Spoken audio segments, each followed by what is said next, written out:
पाकिस्तान के साबिक कप्तान और कमेंटेटर और साबिक पीसीबी के चेयरमैन रमीज़ हसन राजा ने कहा है कि ये बात यकीनी है कि सलमान अली आगा अब टी20 क्रिकेट में वापस नहीं आएंगे।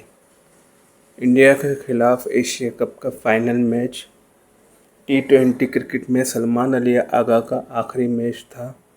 वो बतौर कप्तान कभी टी20 क्रिकेट में वापसी नहीं करेंगे। उनकी जगह पर नाम फ़खर जमान और शाहिनशाह अफरीदी का सोचा जा रहा है।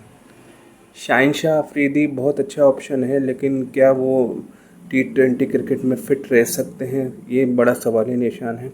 फ़खर जमान, मैं नहीं समझता कि फ़खर जमान का अब आगे कोई करियर है। वो 36 साल के फ़खर जमान हो चुके हैं, और जो बंदा खुद ही ये बोलता हो कि मेरा स्ट्राइक रेट क्यों इतना कम है, मुझे खुद पता नहीं है, तो फिर वो बंदा कहाँ से मतलब जो है ना कप्तानी कर सकेगा।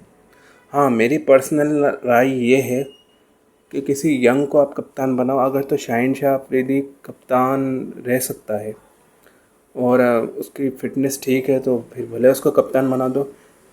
और लेकिन नायब कप्तान या तो आप सैम अय्यूब को बनाओ या फिर मोहम्मद नवाज़ को बनाओ, क्योंकि किसी यंग को आप कैप्टन बनाओ तकरीबन 4 सालों के लिए, 4 से 5 सालों के लिए।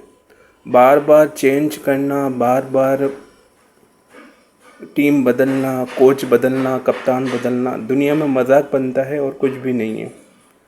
ये इनएक्सपीरियंस टीम है और इनको स्किल सीखने की ज़रूरत है। बैटिंग स्किल के स्पिन कैसे खेली जाती है, इनको ये सीखने की ज़रूरत है। आप इनको ये सिखाओ कि लेफ़्ट आर्म जो चाइना मैन और मिस्ट्री स्पिनर है उनको कैसे खेला जाता है।